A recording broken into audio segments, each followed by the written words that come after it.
Bienvenue sur Étoiline Inès TV. Si vous êtes encore nouveau ou nouvelle sur notre chaîne, n'hésitez pas de vous abonner massivement, aimer nos vidéos, commenter et partager. Chez Étoiline Inès TV, c'est la qualité, la différence et la vérité. Sylvie Eseka na papa Daniel bolingo bolingo bandeko nini ekomeli bango nyonso mibale bandeko communauté na biso makambo nde makambo, communauté na biso ezangaka makambo te, bolali bolamuki makambo, bokende kotoyo makambo, bozonga makambo. Côté na biso ezalaka somo, communauté na biso eza vraiment somo. Communauté na biso pesaka nango ka matière sur matière, dans matière a kotia kaka na table. Communauté na biso ezangisaka te. Salut chers Bouchou, salut chers abonnés, salut chers connaissances, salut surtout les amis de Étoiline Inès TV. J'espère que vous allez bien. Quant à moi, je suis bel et bien, super bien, par la grâce de Dieu.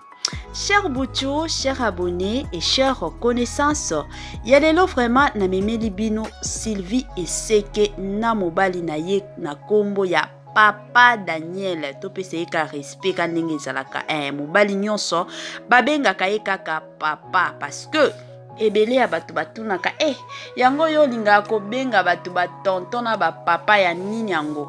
To bengaka papa nyonso o asi ya bali. To bengaka ye to pesaka ye penza respect ya ki papa ata soki nanu mwana zate to bengaka kaka papa. To bengaka batonton ba oyo nanu ba bali te. Mais attention qu'il y a mwana muke kobenga ka tonton pour na respect et ça la kapé bien makasi. Sikoyo bandeko makambo yangoyo. Makambo na mariage ya Sylvie Eseka. Bandeko tambola mokili omona makambo. Nini ezoleka? Avant to kota na makambo na biso ya lelo, nalingi nanu na sensibiliser batu o nyonso tu. Si c'est la toute première fois ya kokota na chaîne na biso, chaîne moko kitoko, chaîne batoli ya makasi, chaîne moko ya ba analyse, chaîne ya bana nzambe surtout biso wa ezalaka lo sambo nde likambo. Bo s'abonner massivement. Abonnez-vous. Cliquez aussi sur la cloche de notification pour surtout recevoir les nouveautés de notre chaîne. Aimez la vidéo, commentez et partagez. Et kosala biso oyo tolobaka na biso chaque jour. Tokos makasi, tokos penza kitoko bandeko. Bandeko bozwa bakiti bo vanda to beta masolo bandeko makambo wa eza ya somo. Makambo eza ya koinda wa bozwa bakiti botia mwa mai pembeni, botia mwa baju na bino, botia mwa soki sucre na bino, kote mosusu bote mwa eloko kolia, soki mwa popcorn, mwa mbala na yo, mwa ba biscuit, mwa ba chocolat, batu mosusu ba mesana na bango ka na fufu. Koki kotia pe fufu surtout.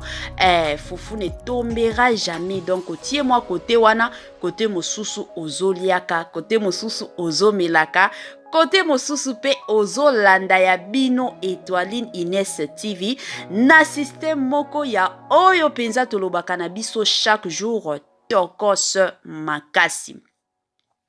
Bandeko nini ezoleka na libala surtout ya Sylvie Eseka.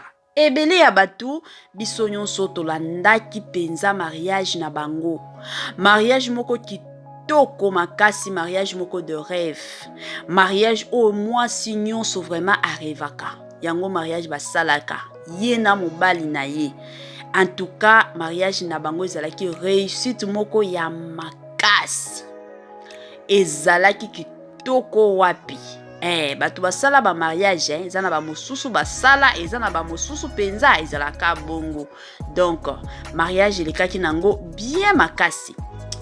Et après, toye komona kaka, c'était le mois passé, mois ya juillet toza déjà na août juillet toye komona ka mobali ya Sylvie Eseka ayaki ko poster ka ba photo bomona awa balati ba maputa a poster ki photo sikoyo photo wana mosusu vraiment ebando lakisa libumu ya Sylvie tango ayaki ko poster wana en tout cas to saleli ba émission to saleli bino moko boyebi kaka ndenge ezalaka mwasi nyonso soki akoti na libala eza na basi mosusu o balobaka ke no to savourer nanu bolingo to kobota te après 2 ans après 3 ans mais eza na basi pe mosusu to banda na biso kobota bana na biso na ndenge mwa ya bien to bokola pe bana na biso sikoyo yan biso Sylvie Eseka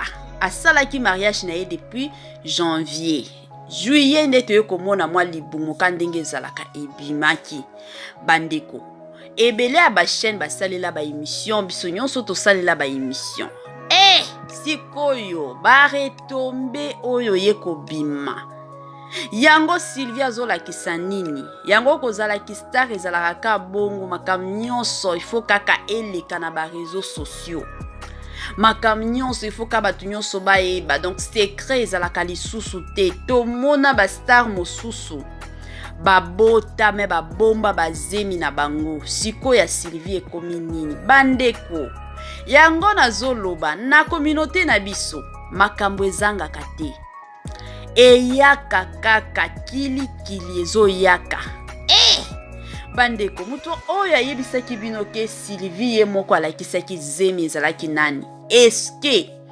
bomonaki Sylvie na ba émission penza koti na ba émission ke non botalanga ye yo naza na zemi na komi na zemi eske ayebisaki bino ayebisaki mutu te kutu mutu oyo apostaki ba photo ezalaki nde mobali na ye kutu te mwana bato pourquoi biso communauté na biso tolingaka ba condamnation tolingaka kaka ko condamner sa koyoka mutu bandeko c'est vrai na communauté na biso depuis kala biso toza ba bantu toyebi ke no zemi babomba kango mais eza na eloko mosusu o ifo toyeba bandeko zemi ekendaka nango ka liboso ezongaka nango sima te zemi moyen o bombango ezalaka te okoki kobomba zemi tango za soki na 2 mois 3 mois eza na batu mosusu surtout batu o bazalaka na mwa nzoto amike peut-être 4 mois 5 mois à partir déjà 6 mois libumwe ebimaka nango moyen o boba lisusu ezalaka te o mata o kitoko bombango te et puis eloko mosusu photo yeba bandeko ba oyo ba Sylvie Eseka baza ba star déjà mutu soki aza star akomi na public donc ata na nzela mutu soki amoni ye kaka koki kokanga ya ta photo sans koyebisa ye ke non nazokanga yo photo nazozwa yo photo te na oyebisa ye te omona ka ba photo ekomi kotambola na ba réseaux sociaux kilikili ezalaka mwa bongo sikoyo pourquoi communauté na biso bolinga kaka condamnation moko boye ezangi ata mutu na makolo te bandeko pourquoi et puis ami balé mobali na ye aza mobali oyo asambelaka mingi la plupart ya bato oyo basambelaka eza na babilo mosusu babangaka na bango te parce que ayebi ke na oti kosala nzambe nanga aza nzambe oyo azalaka au-dessus de toute chose aza na ye ako protéger ako sécuriser mutu oyo apostaki ba photo wana ezalaki Sylvie te wana toye kotia mwa éclaircissement ezalaki Sylvie te ezalaki nde mobali na ye mutu apibliaki ba photo Sylvie kutu te mwana bato ata soki bokoti na Facebook a Sylvie en tout cas bomona te ke no Sylvie apibliaka ba photo en tout cas ezalaka nango rare atiaka ba photo rarement mais mutu openza azalaka na mwa habitude ya kotia ba photo ezalaka nde mobali na ye bandeko totika ba esprit wana ya kokondanaka batu ya kojishaka batu ebele ya batu tomona bango eza na ba mosusu babomba bazemi na bango tokotana na ba comédienne ba o ba bomba ba zemi na bango la plupart ya ba o ba bomba ba zemi na bango eza ba oyo nanu baza marié te bazwaka ba zemi boye ba mosusu kutoye bakata teke basi baboti boko ya kosutuka ka boye mwana si akoli deja mwana nza na ba 3 ans bokomi kosutuka donc asi abota mais siko ba oyo babalaki ye légalement eza teke no bansentaki ye onde boye zemi ezalaki boye kendaki ezongaki te mwana bato babalaki ye donc aza na droit nyonso epuis aza libre penza ya koya kotia ba photo na ye soki alingi pe video ya kotia yango parce que ayebi ke tata na ye bato nyonso to bayebi ye mais ba mosusu baopublie ba photo na bango to ba video na bango après kobota parce que bayebi ke nanu baza marié te donc ndenge bafinga ka bango ba comédienne kindumba o boye yango omona kaki to bakobota wana nde baye ko lancer sikoyo bana to baye ko lancer ba zemi na bango mais pona batu neti ba Sylvie bana o milufya kenda baza batu o babala légalement donc baza na bango libre ya koya penza kotia ba photo kotia pe ba video na bango etali bango ka bango moko bango na nzambi bango penza na nzambe bango moko bayebi place nini fa na bango eselimita eza na batu mosusu babangaka parce que ayebi ke na sambelaka na ngai ya makasi te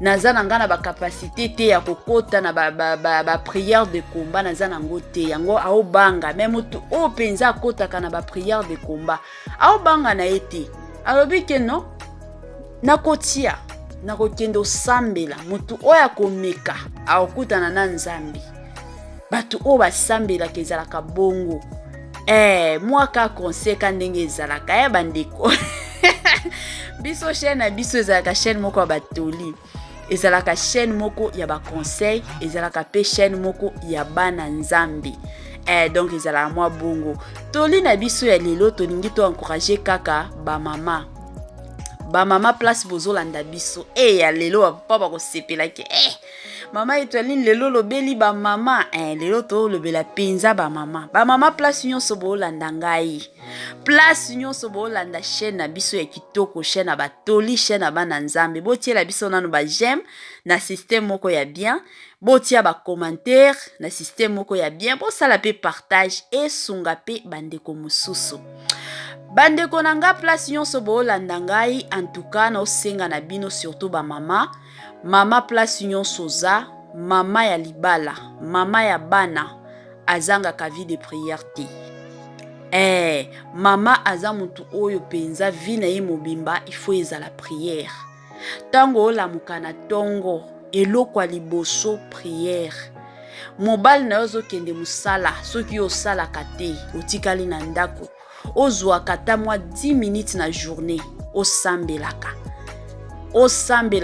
intercedaka pona mobali na yo intercedaka pe pona bana na yo lelo toye komona ekomi mwa comportement moko ekomi presque partout omona basi ya libala bakomi kotambola kana kisongi basi ya mabala bako préféré na bango ole atikala ta na ndako atanga kata bible na ye atikala ta na ndako akota kata mabondeli asambela intercedaka pona famille na ye mais omona bamama ebele ako préféré na ye akende pa ya camarade kosala nini kosala kisongi bandeko kisongi esungaka te mais eyaka surtout pona kodétruire ba vie ya bato alors ezala bien yo mama mwasi ya libala mama ya bana penza zwaka tana yo nyonso dans la prière eza na ba camarade mosusu soki omoni ke camarade nanga oyo soki tobeta masolo ya ye ezala kaka tobeta ka bakombo bato ya bongo bozala musika na bango kangama na mutu oyo keno soki bozosolola na masolo nyonso tu akoya kopesa yo mwa verset akoya kopesa yo mwa ba parole moko ekofortifier yo ba parole moko ya nzambe bato ya bongo nde bato oyo bokoki kokangama na bango parce que oyebi ke mutu oyo penza asambelaka makambo nyonso toobeta pona nzambe pona gloire ya nzambe na biso. Mais soki oza na bakamarade bango ezaka kisongi emataki ekitaki nde esalaki boye nde ezongaki boye, yebaki bakamarade wana baza bakamarade ya mabe makasi, baza bambumba ya mabe makasi. Mama zala mama moko ya bapriere, place nyonso ozofrekantaka tala batu oyo ozofrekante. Lelo oyo diable azotambola pas possible, azoutiliser batu pas possible. Alors soki oza éveillé te yango bomona ba makambo mosusu komi kaka kosituka makambo moko ya mabe makasi esi ekota déjà na ndako na yo komi kosituka. Oh Seigneur, pourquoi? Parce que obande ko vivre na distraction ya makasi. Moi c'est libala a vivre na distraction ya makasi te. Oza déjà maman. Mobala azokendaka musala yo nde musala na yo ifo kosambelaka pona basi pe o basalaka ata na ya muke kotaka na intimité avec nzambe ata kaka 10 minutes boye 10 minutes kaka ya pamba kotaka na mabonde lisambelaka kokotaka na ba distractions inutiles te. Omona batu mosusu o préféré na ya kotika téléphone abengi o batongi oyo abengi oyo batongi oyo abengi o ba, donc musala na ye nyonso journée mobimbezaka kotonga na kotonga. Wana eza nzela ya malamu te. Éducation nino kopesa bana na yo yo zala wana ozo intercéder pona mobali papa fongola ba porte pona mobali nanga, pambola mobali nanga, papa protéger via bana na nanga, ozo prier pe pona futur ya bana na yo. Yango bomona lelo bana ebele ba parents ba boti bana bazana makoki bana bazokendaka e classe, mais intelligence amalonga ezate. Bana bakoli bazobonga na vite. Pourquoi? Parce que bino ba mama ozalaki na yo kaka na via distraction pas possible. Sikoyo bana na yo bakobonga ndenge nini? Banda ko préparaka bana na yo dès le bas âge na ba prière mama. Longwa na ba distraction moko inutile. Yango mwa toli oyo nalingaki na pesa lelo na système moko ya bien makasi. Ba mama bo silikelanga te ezalaka bongo to pesa na bisoka toli na ndenge moko ya bien makasi. Bandeko makambo eza awa batu ebele bakomi ko condamner Sylvie Eseka. Pourquoi alakisaki zemi na ye na ba réseaux sociaux? Bandeko Sylvie Eseka alakisaki na ye zemi te. Eza te ki akotaki na ba émission pona kolakisa zemi to ye moko azwaki ba photo ake kolakisa zemi na ye te. Mutukutu oyo apibliaki photo ya kolakisaki non eza mwa libumu eza kuna ezaki nde mobali na ye. Sylvie penza alakisaki na ye zemi na ye bandeko te. Pona ba oyo ba oloba ba oyo bazo condamner ye, en tout cas bolimbisa Sylvie Eseka mwana bato star na biso ya tongo, star na biso ya kitoko, comédienne na biso, en tout cas oyo asenkarnaka surtout na ba rôle moko ya politesse. Soki bakoti na makambo oyo ya mwana o penza za mayele mwana moko aza poli wana penza ezalaka nde Sylvie Eseka. Cher Bouchou, cher abonné et chère connaissance ya muke kaka tolingaki to partager na bino to komi na suka la famille. Bye bye et à